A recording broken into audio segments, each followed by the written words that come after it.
The Columbia Network takes pride in presenting Orson Welles in the first production of a unique new summer series by the Mercury Theatre on the Air.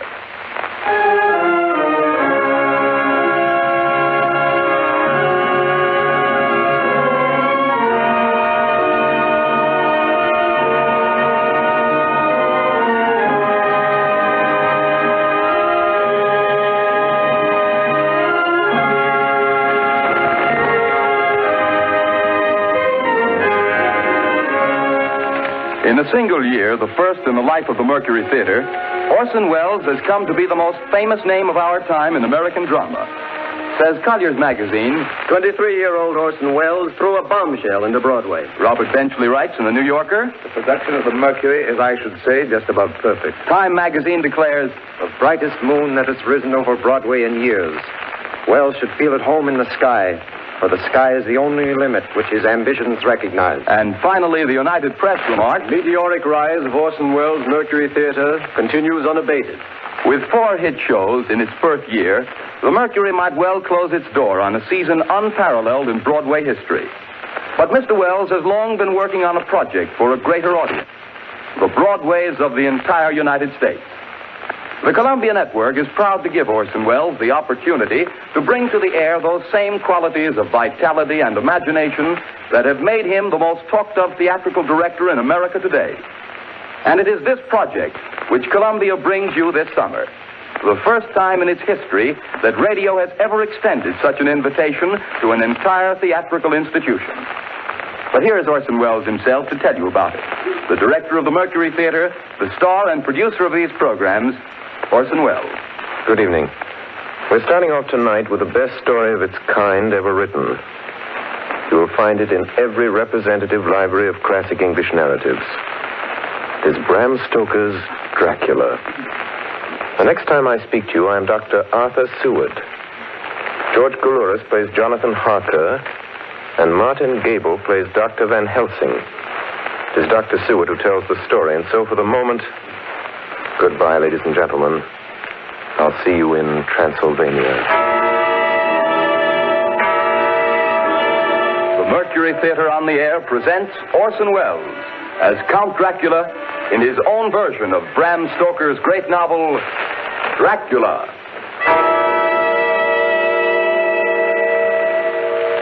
Ladies and gentlemen, my name is Arthur Seward. I'm here tonight to bear witness to the truth of certain events which you may find it hard to believe, but I ask you to believe them. I have here certain documents, telegrams, clippings from the press of the day, memoranda, and letters in various hands. All needless matters have been eliminated, so that a history almost at variance with the possibilities of contemporary belief may stand forth as simple fact. I present you first with excerpts from the private journal of Jonathan Harker. I, Jonathan Harker, lawyer's clerk, article to Peter Hawkins, Esquire of Exeter, England, am writing this journal in the hope that if misfortune overtakes me, it may one day come to the eyes of those who love me. I set out from London on the last day of April to visit one of our clients in Eastern Europe. On May the 3rd, I arrived in Budapest and came after nightfall to Klausenburg on the borders of Transylvania. At Bistritz, there was a letter of welcome for me from our client, informing me that his carriage would await me at the Borgo Pass. It was signed, Dracula.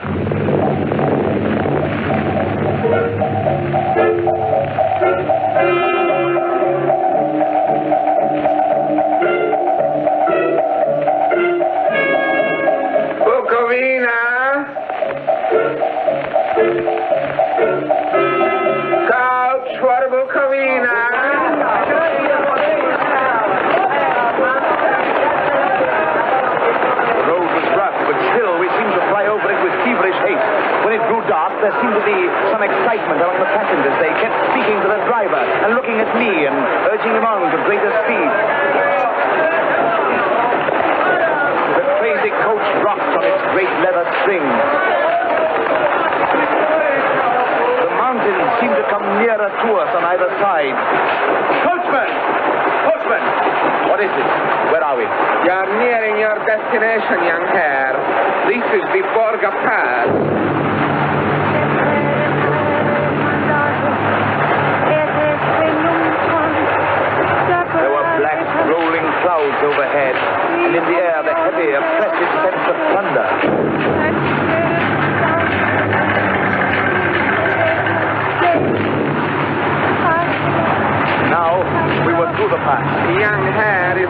expected after all.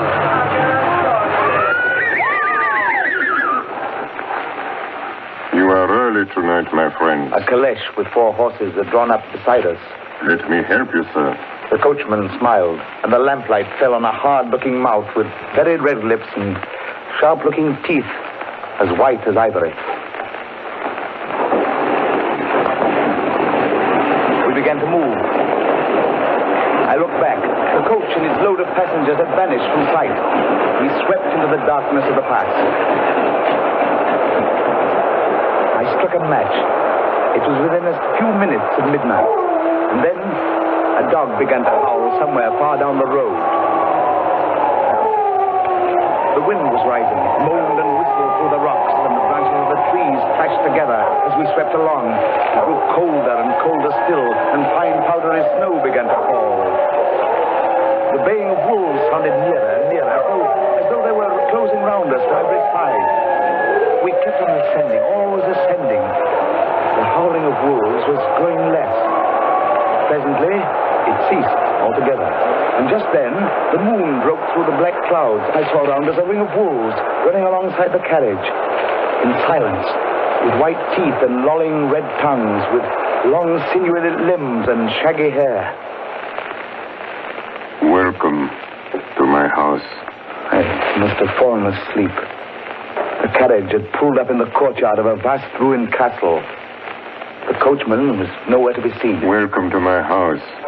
Come freely, go safely, and leave something of the happiness you bring. Count Dracula? I am Dracula. Face was strong, very strong, aquiline. The mouth, so far as I could see under the heavy mustache, was fixed and rather cruel looking, with peculiarly sharp white teeth. You hear them, Mr. Harker. The wolves? The children of the night, as you say, Mr. Harker. The wolves. Listen. Come now. There are many things you must tell me tomorrow. Of England and of the estate there you have purchased for me. Yes. The estate is called Carfax, I believe. Yes, that is so. But now I will detain you no longer. You will find your room in readiness. And I advise you not to leave it during the night.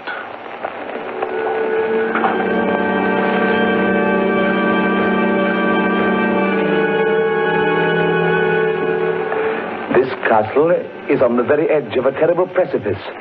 A stone falling from the window would fall 1,000 feet without touching anything. I explored. There are doors everywhere, and all of them locked. The door to the great hall, the door to the courtyard, every door in the castle is closed, bolted against me. The castle of Dracula is a prison, and I am a prisoner.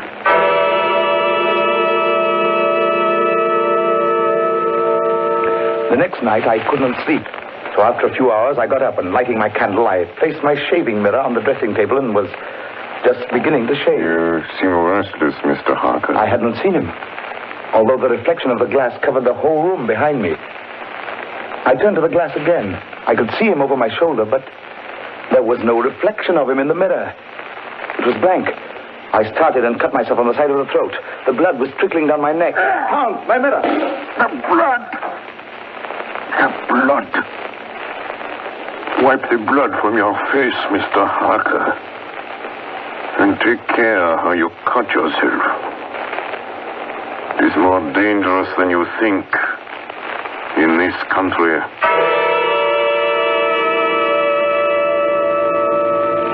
When I awoke, I found most of my things were gone. My passport, my notes, my letter of credit. I could find no trace of them anywhere.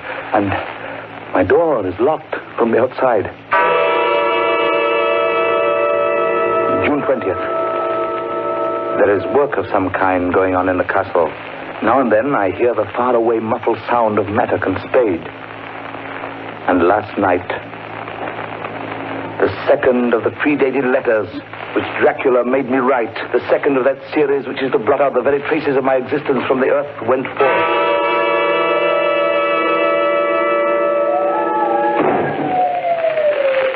Count Dracula. Yes, my young friend. Well, what of me? When am I free? When can I leave this place? Free? Mr. Harker, you're always free. You want to leave? Would you like to leave tonight? Yes, in God's name. My dear young friend, not an hour shall you wait in my house against your will. Come, follow me.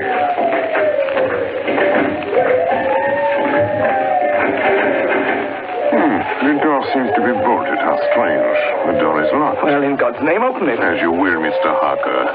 You English have a proverb which is very close to my heart. Welcome the coming, speed the parting guest. Good night, Mr. Harker. Shut the door! Shut the door! I tell you, shut the door! Shut! The door is shut, Mr. Harker. I take it you will remain.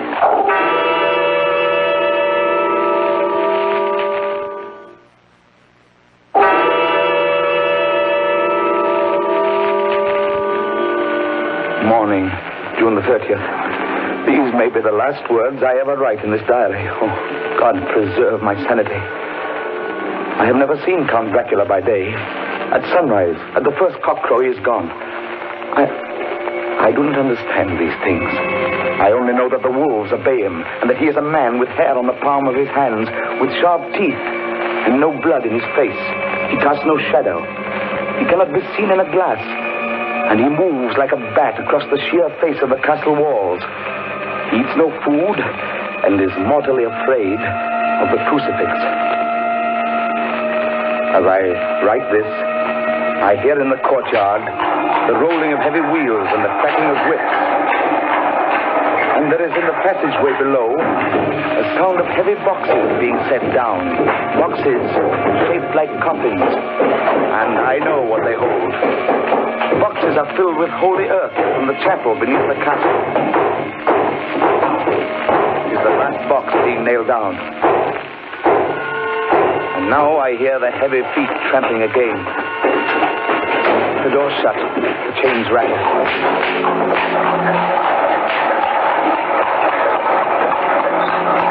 In the courtyard and down the rocky way, the roll of heavy wheels, the crack of whips. Help! Help! Help! The wagons have gone. I'm alone in the castle. I'm alone in the castle.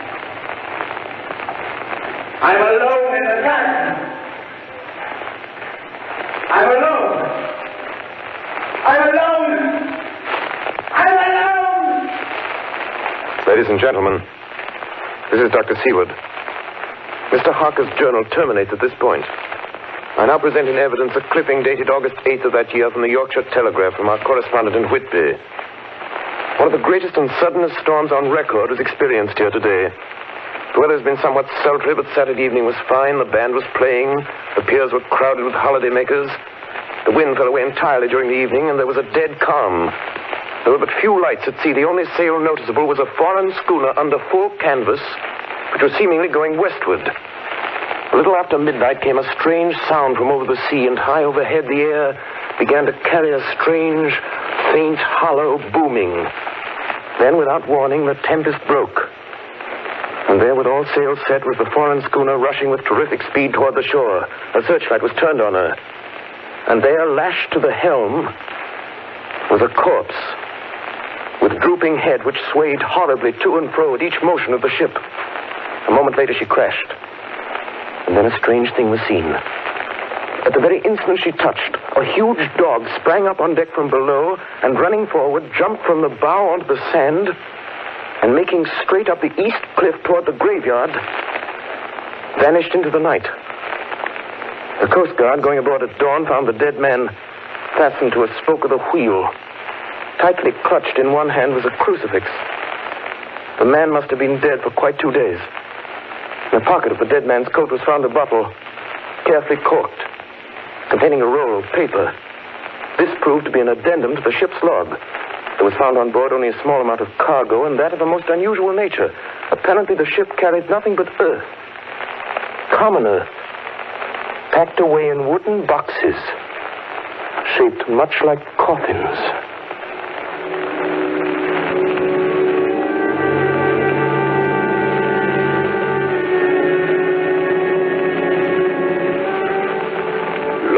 the Demeter. July 6th. Finished taking in cargo, a queer cargo, boxes of earth. At noon, set sail, east wind, fresh. Crew, 4 hands, 2 mates, cook, and myself, captain. July 11th. Entered Bosporus. At dark, passed through Dardanelles. Mate reported in morning that one of crew, Valjoden, was missing. Took larboard watch, 8 bells last night. He was relieved by Chilic and came to his bunk. Something aboard the ship. No. Don't laugh, Captain. In the rain last night. Oh? A tall, thin man go up companionway and along the deck forward and disappeared. When I go to the bow, no one. And the hatchways all closed. July 22nd. Rough weather last 3 days. All hands busy with sails. No time be frightened. Past Gibraltar and out through straits. All well. July 24th. Last night, another hand was lost. Disappeared. By Chilic, leave all watch, midnight. Then we never see him again. What's double watch now? I don't take watch alone no more. Double watch. Double watch. July 29th. Had single watch tonight as crew too tired to double.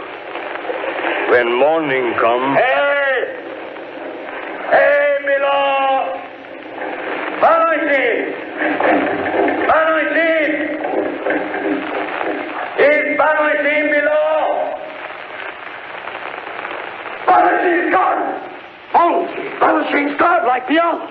Like all the others.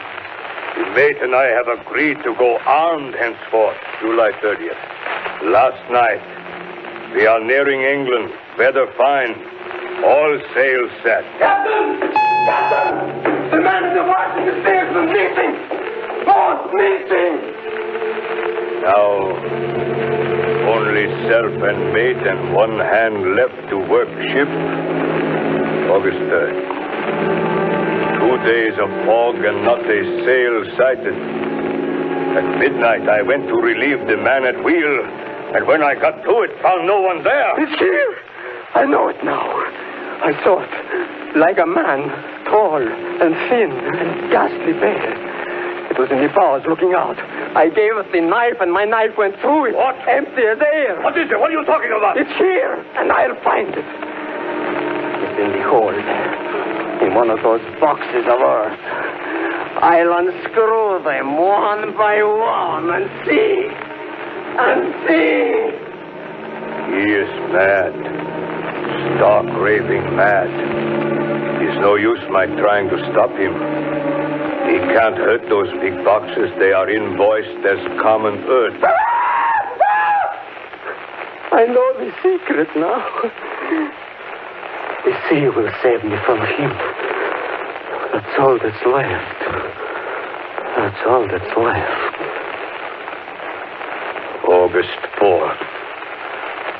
I am all alone on my ship. And still the fog.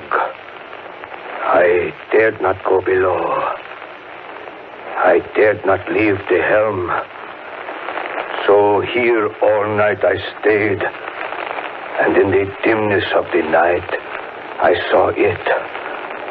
I saw him. God forgive me, but the mate was right to jump overboard. It was better to die like a sailor in the blue water. But I am captain, and I must not leave my ship. I shall tie my hands to the wheel when my strength begins to fail. And along with them I shall tie that which it dare not touch, my crucifix.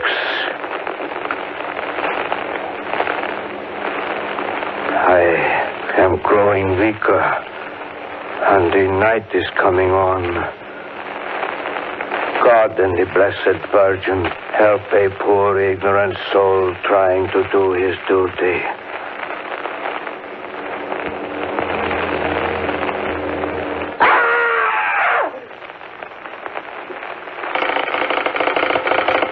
Telegram, Seward, Pursuit, to Van Helsing, Amsterdam. Lucy Westenra in alarming condition. Cannot diagnose. Come at once. Seward. Telegram, Van Helsing, Amsterdam, to Seward, Pursuit. I'm on my way to you. Please arrange the examination immediately my arrival from Helsing. Ladies and gentlemen, I must now explain that 6 months before the events recorded here, I had become engaged to a young lady, Lucy Westenra. We were to have been married in the spring. My old teacher, Professor Van Helsing, arrived at 4 the next afternoon. I took him at once to Lucy's house. She lay in a bed asleep. She was ghastly, chalkily pale. The red seemed to have gone even from her lips and gums, and the bones of her face stood out.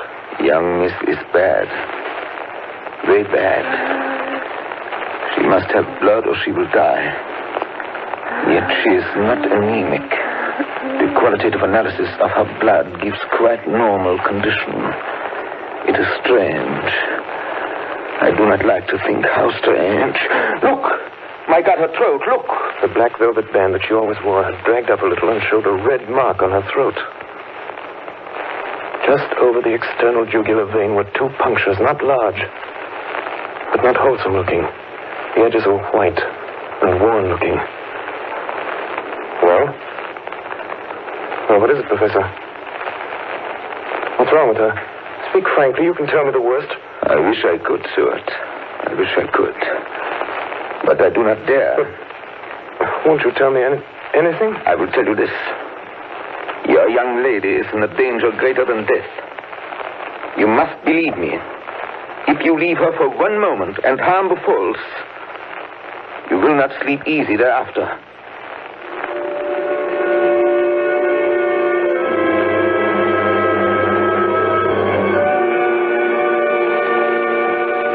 September 8th.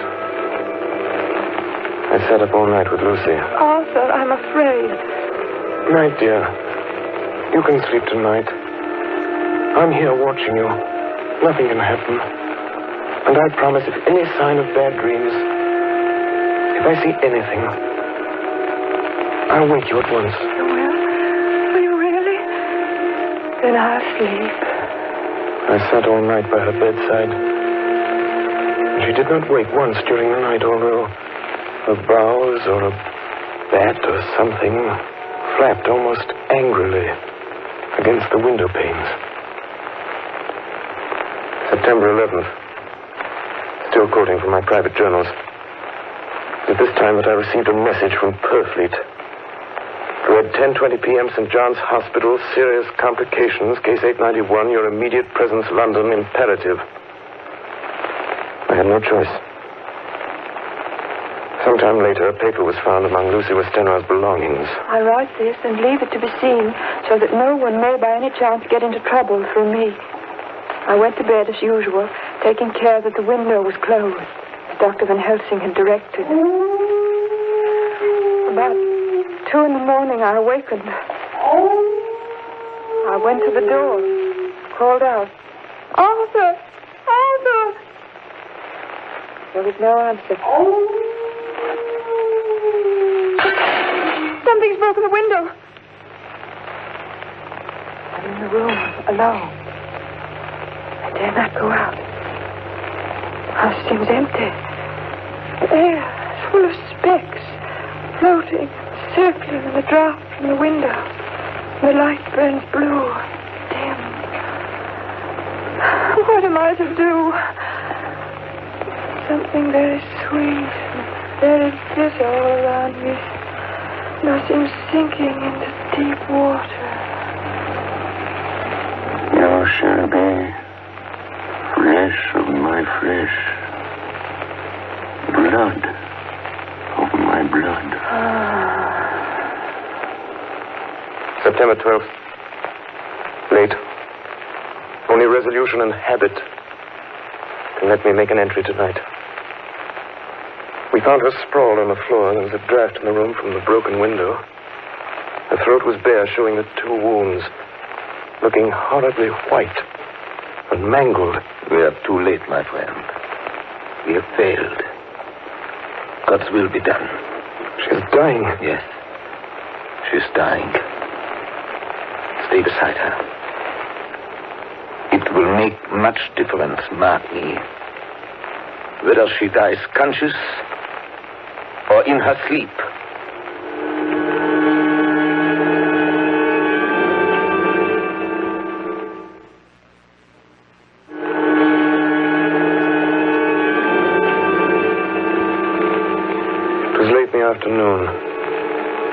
she opened her eyes. Arthur. Oh, my love, I'm so glad you've come. I took her hand and knelt beside her. Her breath came and went like a tired, peaceful child's. And then the light from the setting sun fell on her face, and then, insensibly, a strange change came over her. Her eyes grew suddenly dull and hard. Her breathing was heavy. The mouth opened and the pale gums drawn back made the teeth look large and sharp. Arthur, oh, my love, I'm so glad you've come. Kiss me. Bend down and kiss me. Not for your life. Not for your living soul and hers. Lucy! She's dead. Poor girl. There's peace for her at last. The end. Not so. It is only the beginning. Wait and see.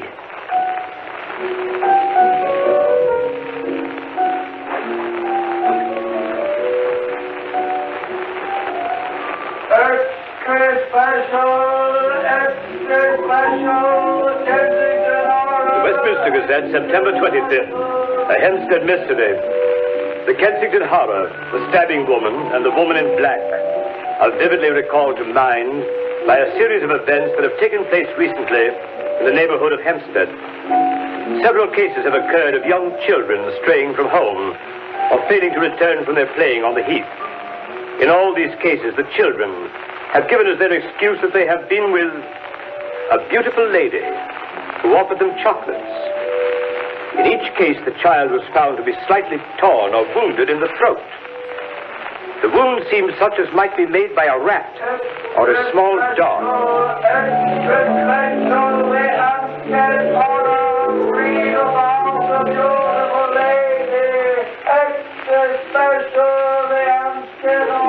The Hempstead Horror. Another child injured by the beautiful lady. We have just received intelligence that another child missed last night was only discovered late in the morning. It has the same tiny wound in the throat. Well, Seward, what do you think of that? You mean to tell me, my friend, that you still have no suspicion as to what poor Lucy died of? Nervous prostration, following great loss and waste of blood. And how was the blood lost or wasted? You are a clever man, my friend, and a good doctor.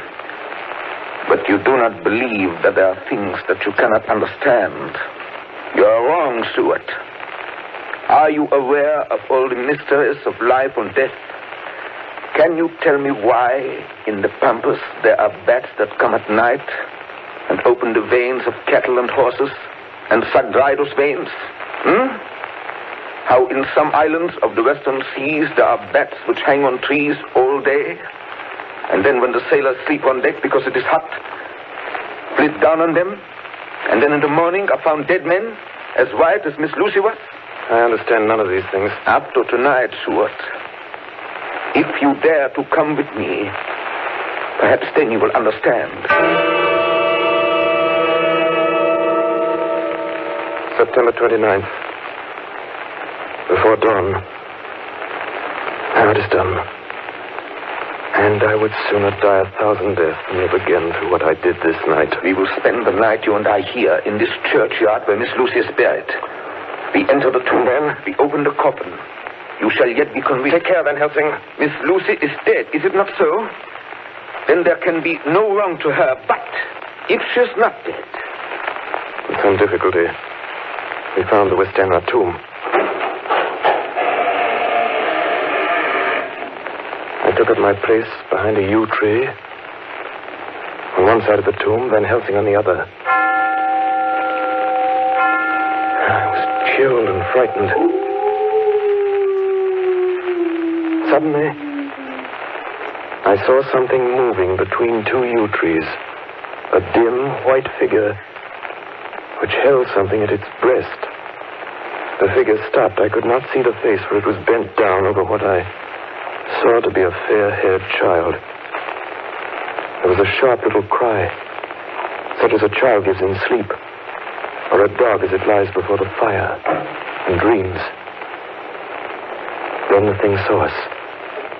She drew back with an angry snarl. The lovely blood-stained mouth grew to an open square. If ever a face meant death, I saw it at that moment.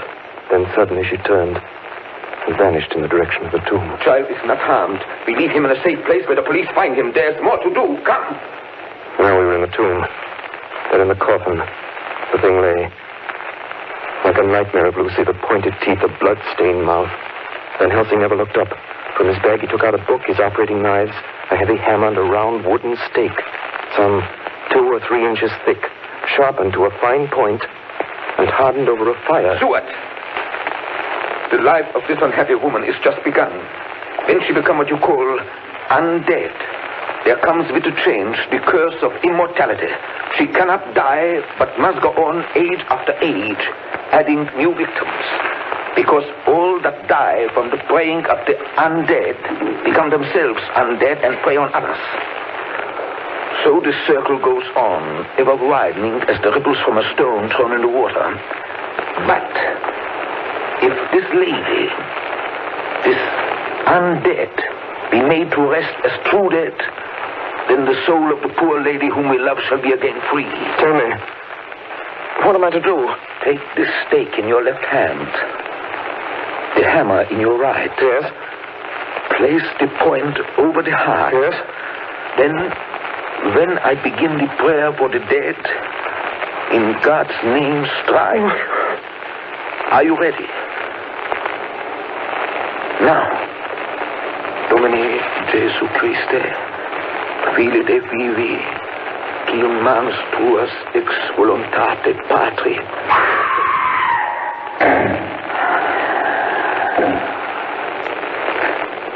On the morning of July 11th, a man was found on the border of Transylvania. He talked wildly of wolves and boxes of earth and blood, and gave his name as Jonathan Harker. In the hospital at Klausenberg, he improved sufficiently to make possible his removal to England. I'm still quoting from my own personal papers. But there his condition remained so serious that he was committed for observation to a private ward in my hospital at Purfleet. Here he did so well that in 3 weeks he was completely recovered. It was during this time that his wife, Mina Harker, brought to the attention of Dr. Van Helsing and myself the journal that her husband had kept while a prisoner in the castle of a certain Count Dracula in Transylvania. I have before me the record of a meeting that took place in my study in Purfleet, transcribed by Mina Harker. October 1st. Meeting began soon after 8. Jonathan next to me. Dr. Seward opposite to Van Helsing at the head of the table. My friends, there are such things as vampires. Had I known at first what now I know, one so precious life had been spared to many of us who love her. The vampire which is amongst us is of himself so strong that he can direct all the elements. The storm, the fog, the thunder. He can command all the meaner things, the moth and bat, the owl and the fox and the wolf. How then are we to begin our strike to destroy him? How shall we find his place? And having found it, how can we destroy? My friends, it is a terrible task that we undertake.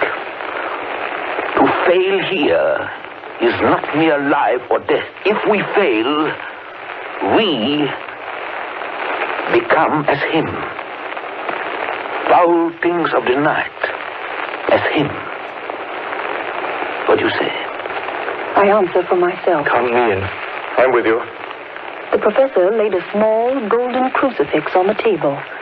We took hands, and our solemn pact was made. My friends, we too are not without strength. The vampire flourishes on the blood of the living. Without this, he cannot live. He throws no shadow. He makes no reflection in a mirror. He can transform himself to a wolf, to a bat. He can come on moonlight rays as elemental dust. He can see in the dark.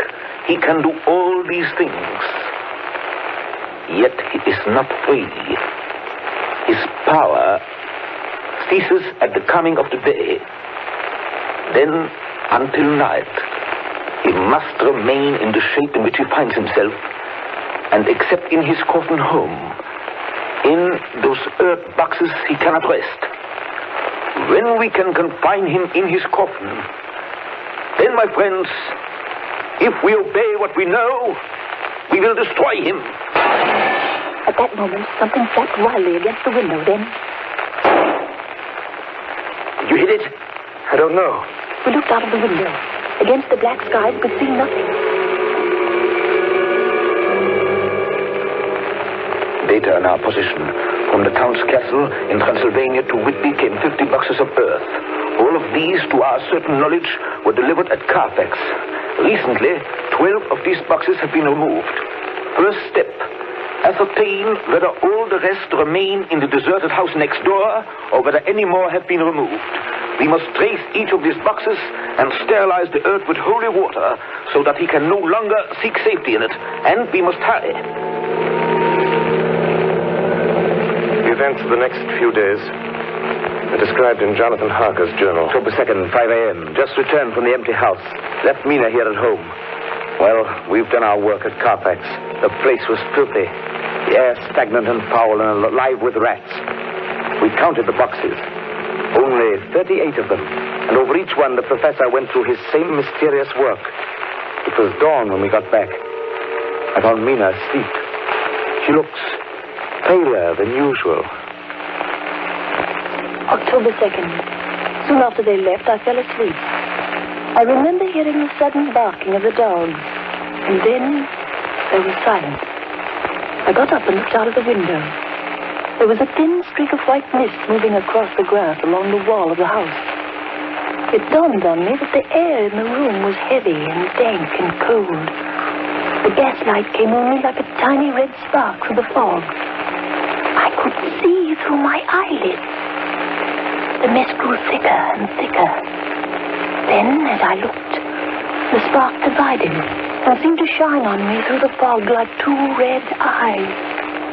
You shall be flesh of my flesh, blood of my blood, blood of my blood.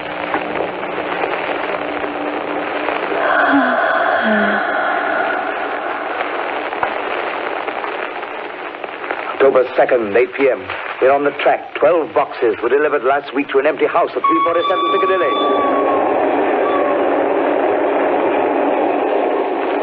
My dear friends, until the sun sets tonight, Dracula must retain whatever form he now has. We have this day to hunt out all his lairs and sterilize them. Then he will have no place where he can move and hide. But we have only until sunset. The house in Piccadilly was empty. Like the one at Purfleet, the same sickening smell was in the air. On a table we found a clothes brush, a brush, and a comb, and a basin. The latter containing dirty water, which was reddened as if with blood. The boxes are back here. 8, 9, 10, 11. Only 11. There's a 12th box somewhere. Gentlemen, it is after 6. The sun is setting. We've no time to lose. He will return at any moment. Open the boxes. Quiet. Listen. Be ready. It is he! The window! You waste your bullets, gentlemen. You think you baffle me? You with your pale faces all in a row like sheep in a butcher's. You think you've left me without a place to rest. But I have more. And time is on my side.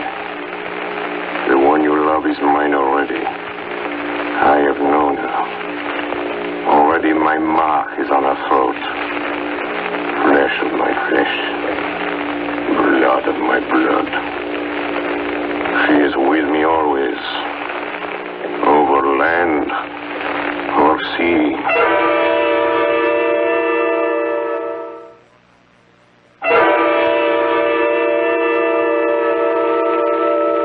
October 4th morning. Another meeting in the study of Turkey. We must find that last remaining box, gentlemen. We must find it. As long as that earth exists impure, as long as there remains one place of refuge for Dracula, there is no safety and no peace for any soul in England. And for the undead, never peace so long as he lives. Blood of my blood. Blood of my blood. Mina! How do you know that? Quiet. With me always. Over land and sea. Mina, darling, how did you know that Dracula said those... I don't know. The words just came. Strange. There are times when somehow I feel that I'm with him. At sunset? Yes. Just at sunset. And again at sunrise. Dr. Van Helsing, if I could... If at that time you... Have you the courage? Courage for what? What do you mean? Dr. Van Helsing here will question me. I will question her, yes. In a state of hypnosis. The one you love is already mine, he said. She is with me always, over land or sea. Ah, Count Dracula. Perhaps she will betray you if she is really with you, this one we love. Who knows? If she is really with you over land or sea. Blood of my blood. Mina. Yes? Answer me, Mina. Are you with him? Yes, I am with him. Where are you? I do not know. It is all dark. What you hear? The lapping of water. I can hear it on the outside. Then you are on a ship?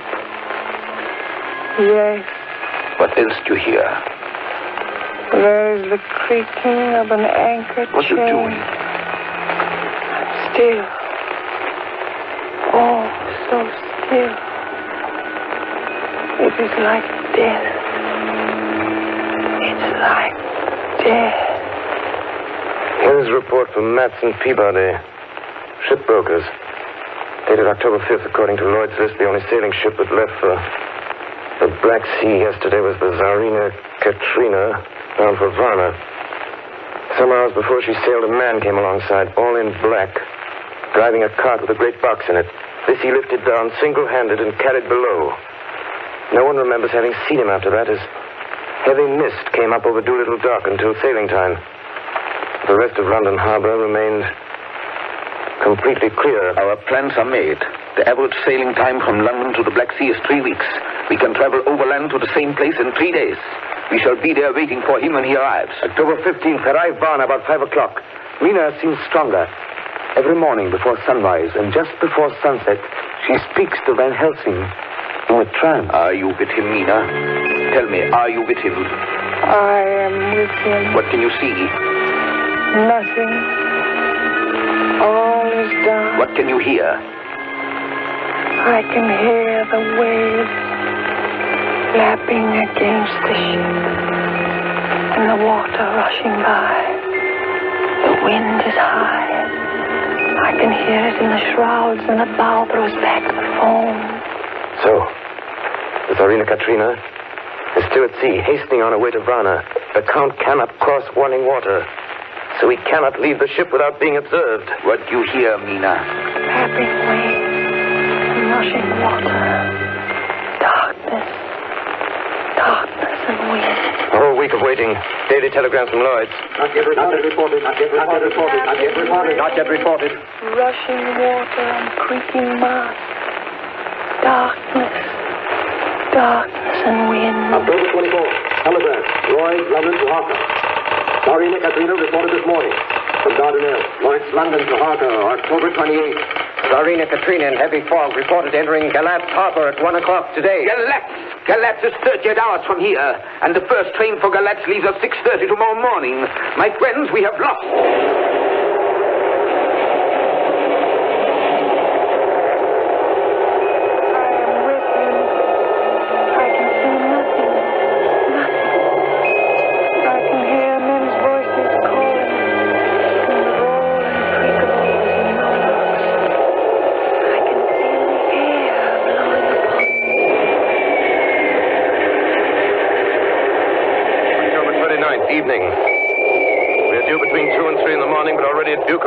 3 hours late.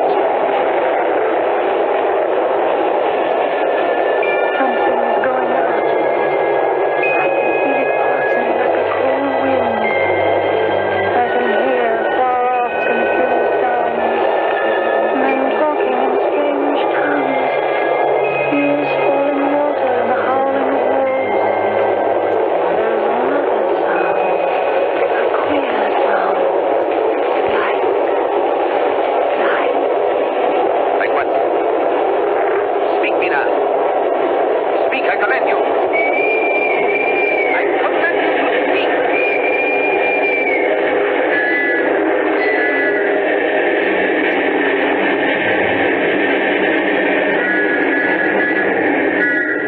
Arrived in Galatz. Saw Captain Zarina Katrina. A man come aboard with an order an hour before sunup to receive a box for a party by the name of Dracula. Had his peppers, I read. Emmanuel Hildesheim, his name was. Was the Hiddlesheim? Yes. You went over to the box yesterday. I gave the Karloff by order. Karloff. Mr. Karloff? I know. This morning they find him dead inside the churchyard of St. Peter.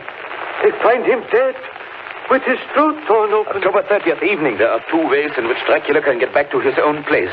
By land or by water. We've examined the map and find the most likely river is the Seward. You and I, Seward, will charter a steam launch and follow him up the river. Van Helsing and Mina will take the train to Veresti, and from there they will From there we shall go in the track where Harker went, from District over to Borgo. If you have not caught him before, we shall be awaiting Dracula there.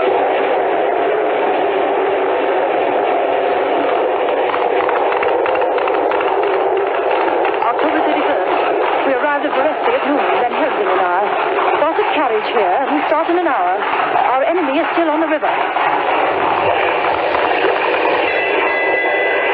October 31st. We can run at good speed up the river at night. There's plenty of water, and the banks are wide apart. November 1st, evening. No news all day. We hear that a big boat went up the river before us, going at more than usual speed.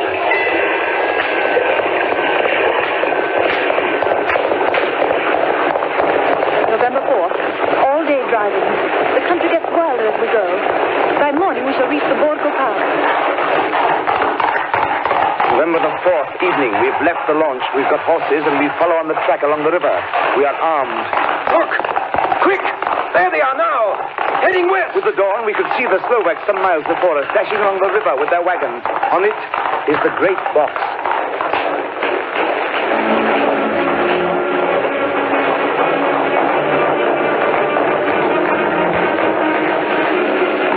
Late in the afternoon, we reached the Borgo Pass. Van Helsing!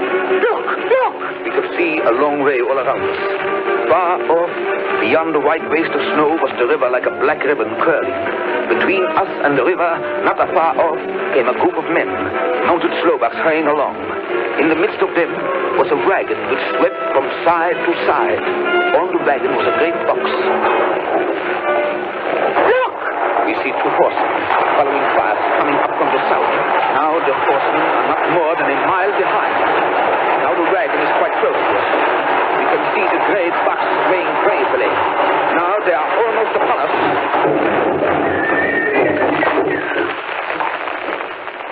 Now has happened a strange thing.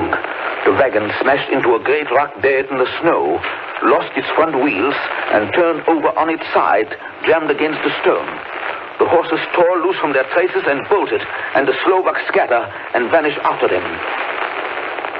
Then silence. Silence like comes after ringing a bell. Look! His face! It is Dracula. Sprawled out stiff and twisted in the smear of his own holy earth. The box, in falling, has emptied the dirt onto the snow. His face is old-looking. The skin is like paper. Dr. Seward, there's no time. Look at the sun. Sunset. In 1 minute there is darkness and he is forever lost to us. Have you the stake of wood and the hammer? Here. Now, Seward, pray for us. Kneel down and pray. Harker, the stake of wood over his heart. Be not afraid, Harker. Do not look into his eyes. The hammer. Now, Harker, strike. Strike!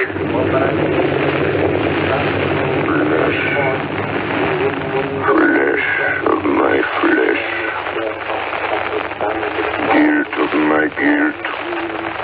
Death of my death. Speak and be manifest in the instant of your master's peril. Elements of darkness, rain, evil winds, mist and mold and tempest. The others couldn't.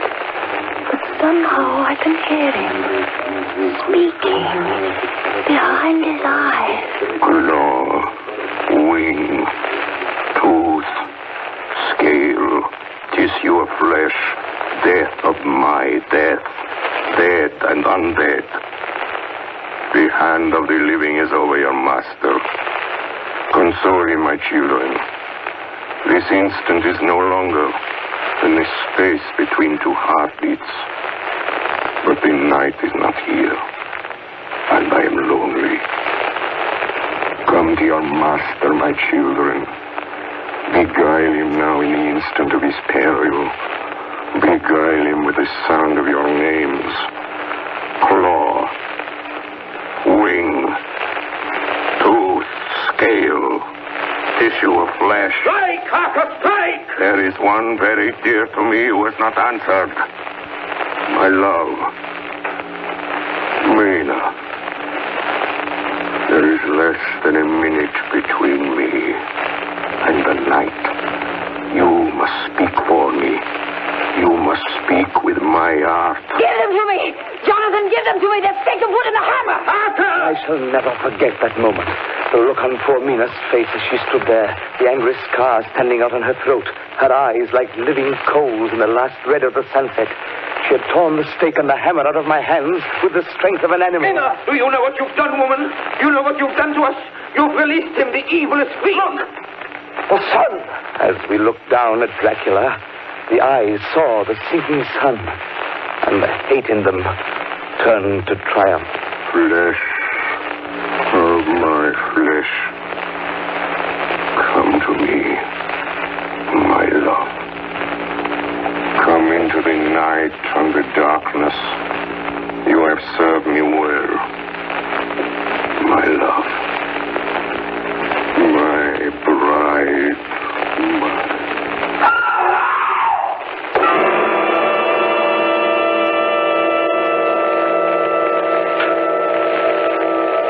Ladies and gentlemen,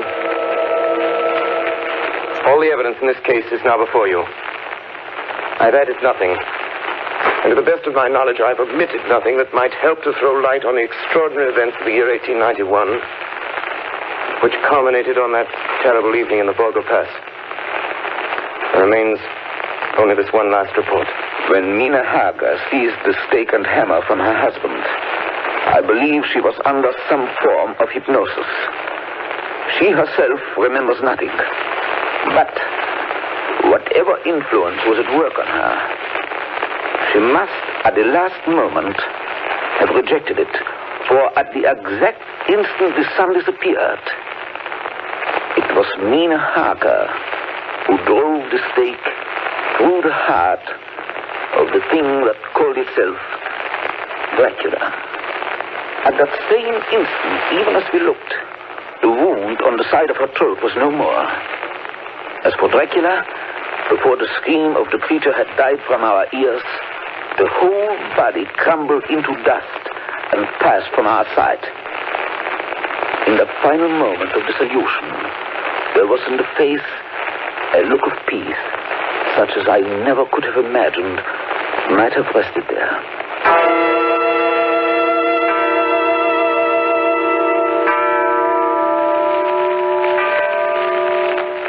Tonight's production of Dracula by Orson Welles and the Mercury Theatre was the first of 9 CBS broadcasts in which this brilliant group will bring to life a series of great narratives.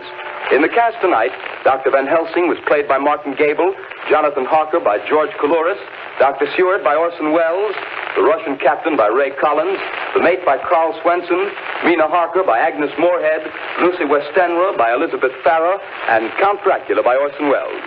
Bernard Herrmann composed the original music and conducted. Dan Seymour speaking.